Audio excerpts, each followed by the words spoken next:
Welcome to another episode of Voices. I'm your host, Keston Jones.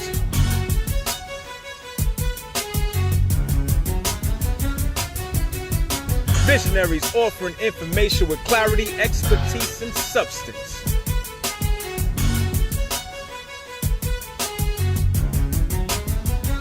We are content experts. Let your voice be heard.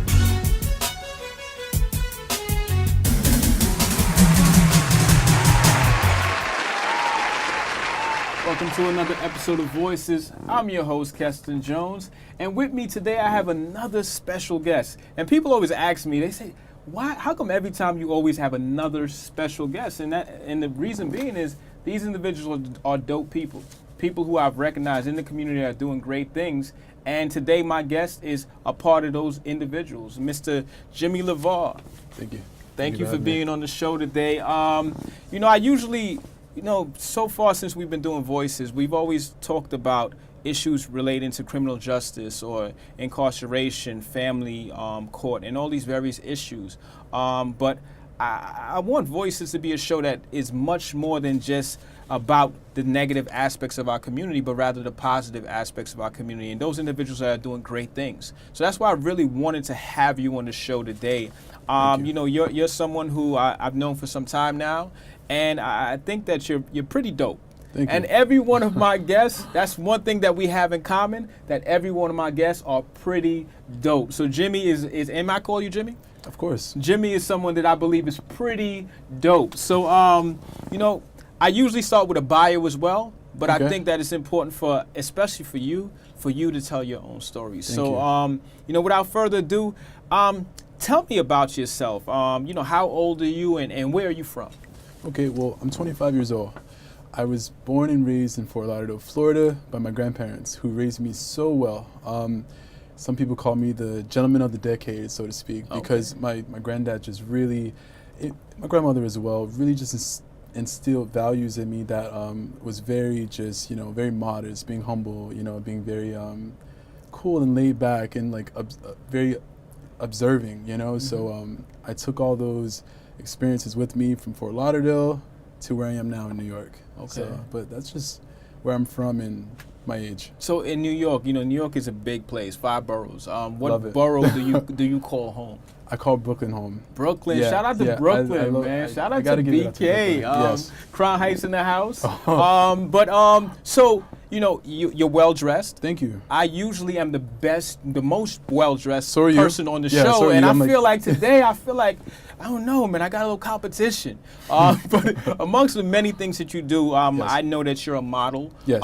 Someone that, and when we see model, especially in the social media sense, we often see the young ladies. Shout out to the women that are models and doing various things, but we don't hear from a male perspective. So, tell us about that aspect of yourself and what led you to want to become a model. Well, what's so interesting is that when I first moved to New York, I was actually pursuing music. Oh. Yeah, I was so in tune with the music. I came here, I was going to be a rock star, and your angle changes sometime, and that's okay. So if people come out, to move to New York or anywhere to pursue something, it's okay if certain things change. You can always go back. It's a love that's inside of me.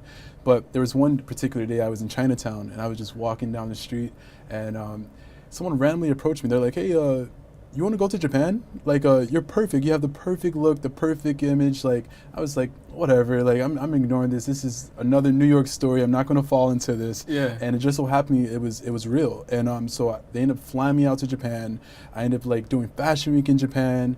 And then when I came back, next thing you know, I did a Kanye West show. Okay. It was Yeezy Season 3, and it was in Madison Square Garden. It was my first big debut as a model, I guess. Okay, absolutely. And from that, I received I got contacted by Armani Exchange to do campaigns for them. I did Levi's, so you just never know what your calling is going to be. And so that's pretty much how it started. It's just you never know. That's an amazing story.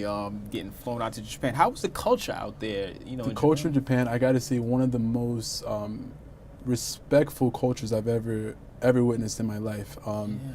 I I had dreadlocks at the time, and I remember one of my dreadlocks fell out. I was on the beach. It was, my hair was really dry. I had no conditioning because I was, I'm actually half Jamaican as well. My mom's Jamaican, so I was going through my Rasta phase, and so a dread came out, and what I did was I buried it in the beach, and so I left a part of me in Japan, so to speak, and it just. The people in Japan are just so respectful and humble and cultural, and I just really took pieces from their back home inside, really. Definitely. And just so many great things to say about Japan. I can talk forever about Japan, really. Yeah, and the food is amazing too. Yeah, absolutely. I have a friend of mine that she actually, young girl who, a black woman who went to Japan to learn Japanese, and she spoke about the culture. And one of the things she said was how they treat their elderly. And, in many cases in the United States, when someone becomes old, or older, we kind of like, get them away or not have them in the mainstream or whatever. But in cultures like Japan, Japanese, and China, they definitely respect their elders and things of that nature. So that's pretty dope. Yeah. And speaking of dope, I have no problem, no qualms to say that you have a very unique style. Thank you. The way you dress, the way you carry yourself. You spoke about having dreads, and now you have, you switch it up. You switch it up. So, what would you say about your style? How did it develop? And if you had to give it a word, what would you call this style? You know what? My style developed when I was about 5 years old. My grandma used to get ready for church, okay, and she would always tell me like, boy, you're sharp, boy, I'm telling you, you're sharp. And I never really understood him, like, Grandma, I'm just wearing a shirt. I just picked out these things because we used to thrift a lot. We used to go to the Goodwill. That was my thing. I love thrifting. I still do it today. Absolutely. But I guess she's seen things that, like certain shirts or pants, whatever design I would choose, she, like, recognized that. But I didn't recognize it then. But I say that to say that it just developed over time. Even in college, I have a personal stylist. Her name's Nora Collins, and she's great. And I remember she went in my closet one day. She's like, "Yo, you have so many great things in your closet. Like, why don't you wear these pieces together?" And like, she kind of helped me develop my style, like to get me more in a position where I was comfortable with my style. And then naturally, I like gained my own style, because so as far as a name. For my style, I don't really have a name for it because I feel like style is something that, it represents you. Your clothing really does. Some people don't believe that what you wear is like an actual part of you, but it really is. You attract what you wear, so to speak. And so when I wear a turtleneck today, and in a suit, it's because like this is how I feel. And people respect that when you have those qualities about you, and it's so important to have style. So important. Listen, I so believe that, especially as someone who works in an area where I often work with young black males, and I talk to them about the importance of dressing the part. You might have a young guy who he has $300 sneakers, $300 pants, $500 sweater or whatever, and it doesn't look as refined as it costs. Right. And then you have somebody who you mentioned thrifting, who goes to a thrift shop, buys a $60 jacket, buys a this and buys that, and looks very refined. Exactly. So I think it's very important for us to especially tell our young men out there that you don't have to wear these these outlandish brands and things like that in order to feel like you're like $1 million. Right. It's a lifestyle. It's a lifestyle. And speaking of which, what advice would you give to someone who wants to pursue modeling or just pursue their style, their passion? What advice would you give them, especially in terms of when we think about fashion, when we think about this area, oftentimes we don't think about a male doing this. So like, what advice would you give someone? I would give someone the advice of just go for it. Work out, eat right. What's eating right? There's so many ways to look at it, but ultimately, what's really going to take you to the next level, in my opinion, because I can only speak, from my own experience, is, the amount of effort you actually put into yourself, and whether that's doing 20 push-ups before you go to sleep, or not eating that, that last pack of M&Ms, So it's really all on you. But just pursue it. Take pictures. Be honest with yourself. and take care of yourself, take care of your skin, wash your hair, condition your hair. Like, these are all the things that actually go into modeling. It's not so much about the look, because I believe anybody could be a model. Yeah. You know, there's plus size modeling, there's athletic modeling, there's you know, print modeling, runway. List goes on and on. So I feel like anyone can do it. It's not a specific look that you just see just because of social media. It's really about you. If you're a model inside, you know, it'll reflect that. Having like, confidence. Yeah, confidence for sure. Absolutely. Can you talk about brand? Because you are a brand. Yes. You are a brand. So what goes into your brand? How do you feel about it as a business, as a commodity? Let's talk about that. Yes. Well, with being a model, it's also opened different opportunities, like for acting. It opened opportunities just for so much more, like even motivational speaking. I got to speak one time at MoMA, and so it was just like it's opened so many doors. So it's like, it is a business, you know. You do have to make sure that, you know, you own some of the things, which is why you have to pay for it. Like some shoots, I'll come out of pocket to pay for it so that I have the rights to my photos, you know.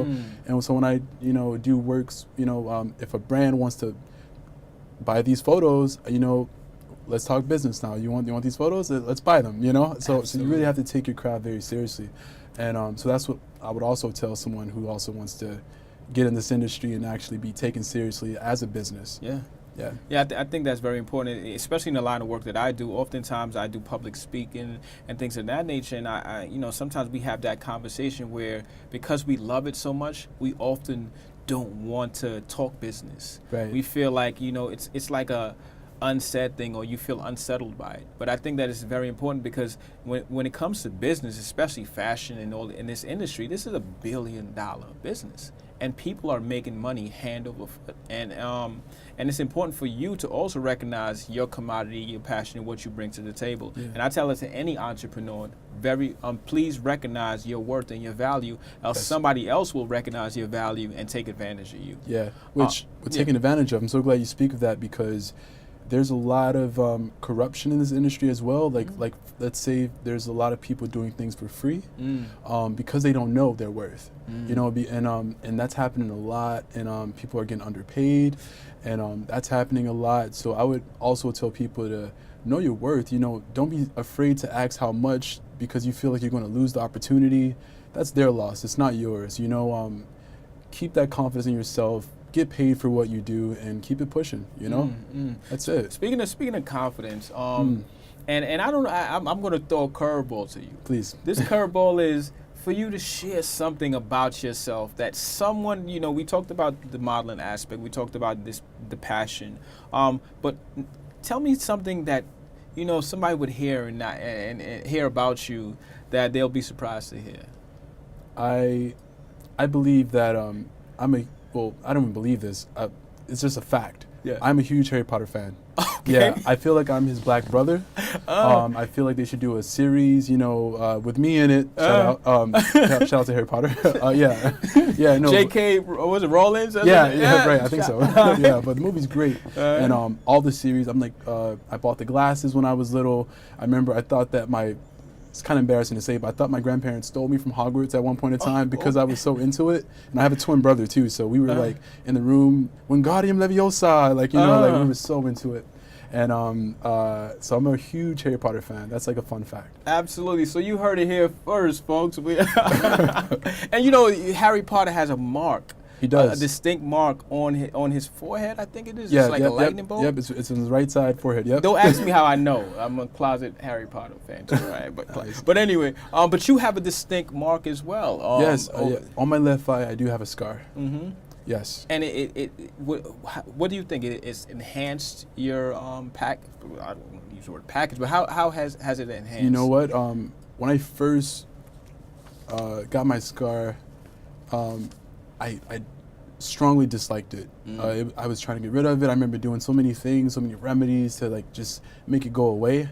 And then there was one day, there was someone really important in my life. They looked at me and they said, "You know what? This scar is beautiful. It's a story. You should walk in good faith with it, and it's a part of you." And then I looked in the mirror one day and I was like, "You know what? It is a part of me, and it has enhanced my career to a certain extent." Yeah. People want to know how I got the scar, which I never told the story. And it's one of those things where we live in a world where everybody knows everything about everybody. So it's the one thing that I want to know to my grave. And my twin brother doesn't even know how I got this scar on my eye, but it is a story. It does mean a lot, and I'm glad people react the way they react. Absolutely. So thank you for sharing it. And I think that confidence is big, and for a lot of people, we have feelings about our aesthetics, the way we look. Might be the color of our skin, maybe size, but if you really believe in yourself and believe in your passion, that will shine through. It will. And I hear that in your voice. Another thing that I see is, I follow you on social media. Yes, and I didn't know you was a Harry Potter fan. So that's a new thing. But I do know that you're a father. Yes. And a proud father. Oh, Can you I'm so talk proud. about how do you your role as a dad? How do you feel about being a dad? The way I feel about being a dad is it's almost no words for it because it feels that good. Since I became a father, it's something that you can't get out of, and it's not something that I want to get out of. And every time I see my daughter, it's just a blessing. I've grown so much since having her. The way I value life has changed in the most uplifting way. There's no way that I would ever go back on it, and it helped me gain so much respect for other fathers. I love fathers. It's so important to the world to have fathers, especially good fathers, who wants to be who just want to be in their kids' life. So with that being said, my little daughter Spirit, she's a beautiful girl, and I just can only just keep doing what I have to do for her, and it's a beautiful thing. Beautiful. Beautiful Shout out thing. to Spirit. Shout Shout out out to the baby. dads. Shout out to the dads that are doing great things. Shout out to the moms as well. I mean, this is all about parenting our children, the next generation. And I'm glad you have expressed this and said this, because this is something that I echo in the work that I do. I think it's very important for us to recognize that fathers are very important. And oftentimes, especially in the realm that you're in, you have a presence on social media, and I often see the opposite. As it relates to fathers, and it hasn't even been proven, and it may be a negative association with dads. How do you feel about that, and what would you say to people who may, believe that and share that and think that that's cool? You know what? I don't think that that's cool at all. For social media to give dads, especially in the community of being having melanin skin, a bad reputation. So I don't even feed into it, honestly. It doesn't even, when I see bad things online that relate to fathers and how they raise their kids coming in this world, I honestly don't I don't look at it. I don't take it seriously because that's not my reality. And it's, to me, it's only a setup to at our community. It's not even real.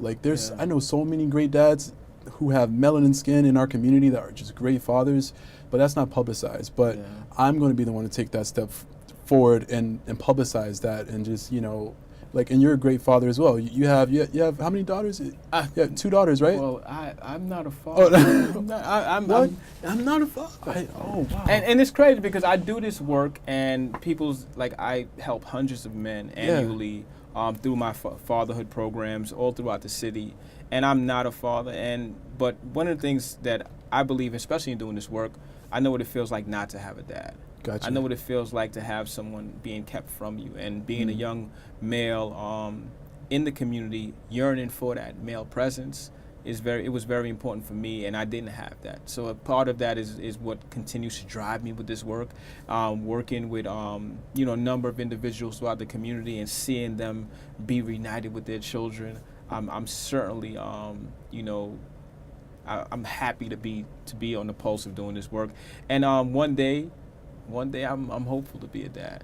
And with your work, it's so amazing that you do it, because I actually took your class. That's how we met, and it helped me on a level that I can't even explain. This is it's something that everyone should take. Yeah. Like, everybody should take this class. Even if you could have the most perfect relationship, I think both parties need to take the class just to do it. It's great. Do not stop it. It's changed me. It's changed so many other dads that you've talked to and had these classes with. So definitely respect to you. Thank you so much. Thank you. Appreciate that. And I also do the class for moms as well. So we have a motherhood class as well. Perfect. So dads and moms benefit from hearing, and a lot of it is just being around other individuals that are going through the same thing you're going through. Yeah.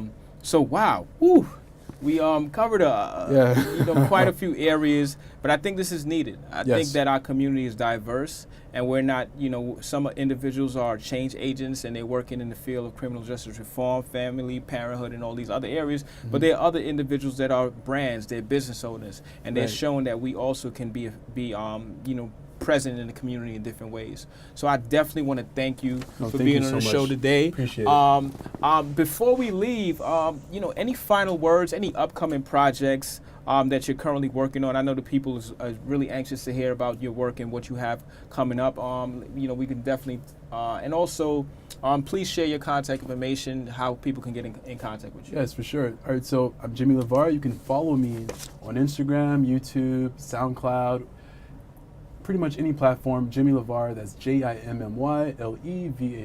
It's super simple. Final words would just be, to always stay true to yourself. Be grounded, be peaceful, be humble, spread, nothing but positivity and love, and and whatever you have set for yourself is just going to work out.